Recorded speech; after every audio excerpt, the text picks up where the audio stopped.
You're listening to Aaron's Opinion, the podcast for blind people where we talk about issues in the blindness community. Today, I would like to welcome two very special guests. Chris Irwin, former Navy SEAL and Director of Partnerships for the Navy SEAL Foundation, along with Joe Iaconelli, founder of Blended Joe and creator of the Partnerships Initiative. Partnerships Charity Initiative there. Welcome to both of you. My first question is, of course, to Joe. Can you talk about the Partners in Charity Initiative for us? Sure. And thanks again, Aaron, for having us back. Much appreciated. My pleasure. The Partners in Charity Initiative was basically created so that Blended Joe could leverage our coffee products as a way of giving back to communities and organizations, very much like the Navy SEAL Foundation. What we are trying to do with this initiative is to generate social awareness for our partners' mission, while also trying to create a sustainable revenue stream so that they can, use that as donations to support their efforts. We create custom packaging as well as dedicated landing pages on our website for each partner in charity. And then we utilize social media, rich media, various marketing campaigns and efforts to help spread the word. And we find that this does two things. It helps obviously benefit the charity because the more coffee products that we can sell on their behalf, the more revenue we can generate as a donation. But it also helps people understand what the charity and organization is doing, what their mission is, and what the purpose behind their particular, no pun intended on this call, but their particular seal. So that's what the Partners in Charity Initiative was started to help with, and that's what we're trying to do here today. Excellent. The next question that we have here that you would like to read for him was to Brandon, to have Brandon talk about, or in this case, have Joe talk about what it's like, what working with these charities and organizations entails. That question that Brandon was going to answer. Mm-hmm. Well, depending on the charity and organization, as I said, we create special designed packaging on behalf of our partners in charity, and we list them on a dedicated landing page through our website, but we're also furthering our marketing efforts. We're actually starting to do local charities and local organizations as well, food pantries, food distribution.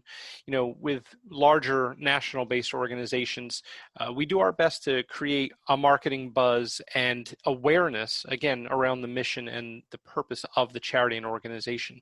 And in so doing, we send out email campaigns. We try to get in contact with local print media so that they could run stories. We do podcasts, we do social media posts, and it's all about working with our partners in charity to try to do, the most that we possibly can. Wonderful. Perfect. Now let's go over to Chris. First question, basically, what resources are available to veterans and family members of SEALs from the Navy SEAL Foundation? Sure, and thank you as well for having me on the podcast. So we pretty much span the gamut, the spectrum of any support that you could that they could have. So we have 5 pillars of support. Sorry, my email's pinging there. No worries. Turn that off. But I'm not paying attention to it. And so it's all the way from active duty and families to veterans, transitioning guys, families of the fallen, that's Gold Star families. So we try to encompass really anybody that can be in that NSW community, Naval Special Warfare community. And if you look at all of that, there's not an exact number, but it's something like 25,000-ish people, maybe 25 to 30,000 people. Sorry, I'm going to turn that off. I've never had that. I'm not on a lot of podcasts, guys. So that actually goes along with the podcast. I love those sounds of emails and information. But it's certainly annoying. It'll probably, now my text messages will probably ping as well. Anyway, so we cover all those people, and we have about 30 programs that fall in line with those pillars that are that support those various people in the community. And for what it's worth, too, it's also SEALs, it's SWCS, which are Special Warfare Combatant Craft Crewmen, that's boat guys, and then enablers as well. So it's other people that are in the community that are at the commands, whether that's admin people, logistics people, you name it. So it's all of those folks. Hey, Chris, Joe here real fast. Let me ask you a question. Can you give me some background and give maybe the listeners some background on the actual Navy SEAL Foundation itself? When was it founded? Yeah. And how did it come about? Yeah, so it's 20 years old. It was founded back in 2000. It actually grew out of two separate organizations, but like basically the roots of the organization go all the way back to 2000. It started with essentially one scholarship at the time. And obviously soon thereafter, September 11th happened. And then, like I said, there were kind of two organizations that came together, officially became the Navy SEAL Foundation with that name in 2011. And at this point, we have a $15 to $20 million annual operating budget that goes against those programs, right? So I think the biggest thing that resonates with people in terms of just people in general, in terms of supporting charities, is we're a very highly rated charity. So there are organizations, websites like Charity Navigator out there where you can look up a charity, and you should, certainly, if you're going to support a charity. It's about 9,000 charities that they're looking at across any type of charity, any type of nonprofit in the U.S. And of those, we have had or in that mix, we've had a 4-star rating for 9 years, a perfect score for 5. And that's only about 65 to 70 charities annually that will get a perfect score. So it puts us in the top 0.6, 0.7% of any charity in the country in terms of transparency and financial accountability. And from a dollars and cents perspective, on a 3-year average, 95 cents of every dollar donated to the foundation goes to our programs or is retained for future mission use. And that's something we're really proud of. Like, we try to run really lean. We have a small staff, and we have an extensive group of volunteers as well that really helps us to our ability to do that. Great. Wonderful. So as a former SEAL yourself, what does it mean to you to have the support of Blended Joe and other, other charities helping the foundation? Yeah, well, so I'm the director of partnerships, and this is the type of thing I work on. I look for organizations. Sometimes I go out and seek them. Sometimes they come to me or come to us that are looking to have some kind of partnership with a nonprofit where their mission, their purpose aligns with ours, and we kind of share the same ethos.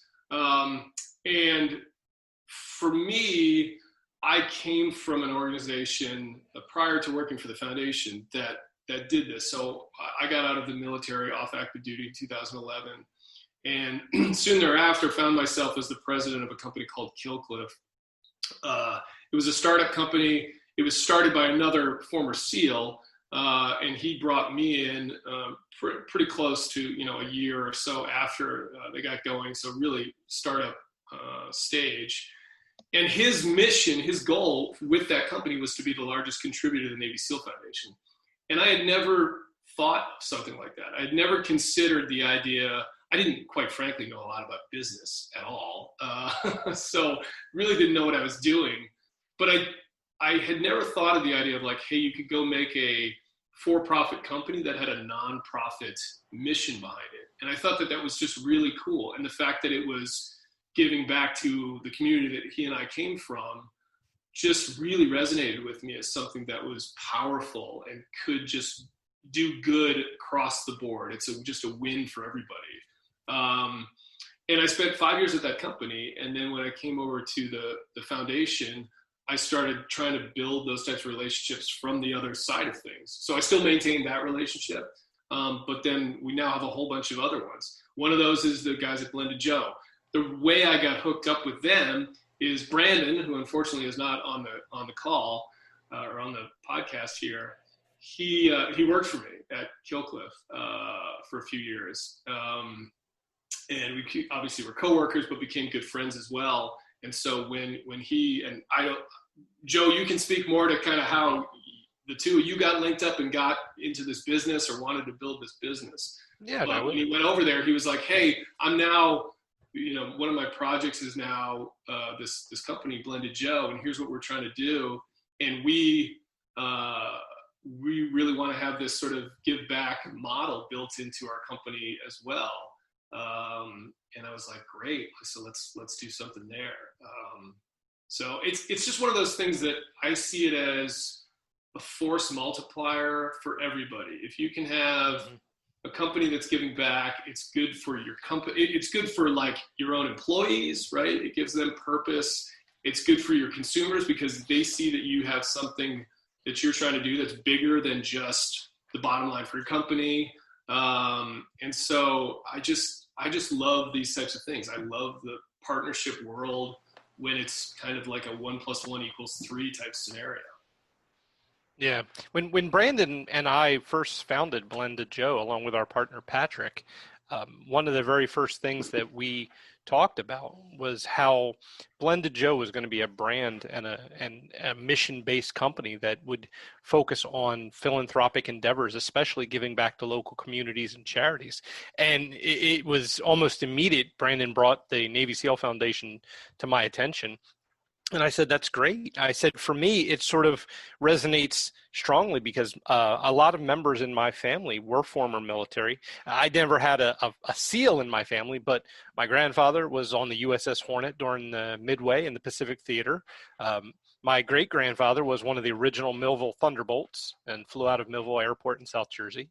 And my father, believe it or not, he's passed on these days, but my father was drafted. And while he was waiting to get his medical examination, he got stung by a bee, and he found out he was very, very allergic to bees, and he got so sick he had to go to the hospital. And That is a cool story. Yeah. That is bizarre. That's one of those life stories. That is a really weird thing to happen in someone's life. That is freakish. That's cool. And it was one of those things where, for me, I said to Brandon, I said, "This is a no-brainer." I said, "We absolutely have to work with these guys in any way we can because their mission is one of absolute good." And, Chris and I were talking offline about the idea that, people need to understand the purpose behind a mission and the purpose behind an initiative. And that to me is the most important thing as well. And I don't want to speak for Chris, but, I think that that's true for him as well. And the purpose behind the Navy SEAL Foundation is to support some of our greatest heroes. And oftentimes they're not in the public eye for obvious reasons. But, when this idea started to take shape, I said to my partners, I said, "That's absolutely a charity that we can certainly get behind and champion their mission, their efforts, and their cause." And what a really cool idea, to use something as simple and as common as coffee to help drive that mission and that concept forward. And that's what we've been doing. Excellent. So, Chris, can you talk to our listeners about maybe an interesting thing or a special experience or something special that happened, maybe within the foundation, or that the foundation was involved in, or something like a really special memory or something really interesting that happened within the foundation? Sure. Let me try to talk on things that are, I guess, more contemporary, right, with the situation we find ourselves in with coronavirus and COVID and how that's had to change everybody's lifestyle. Obviously, that the challenges with that are felt across the board. One of the ones for us was we hold a bunch of camps every year for the children of the NSW. Naval Special Warfare. If I didn't, I speak in a lot of acronyms. That's just kind of like from my background. So if I say something like that and you don't know what it is, just stop me and say, "What are you talking about?" So that the whole community there, Naval Special Warfare. we send, so we have a whole bunch of camps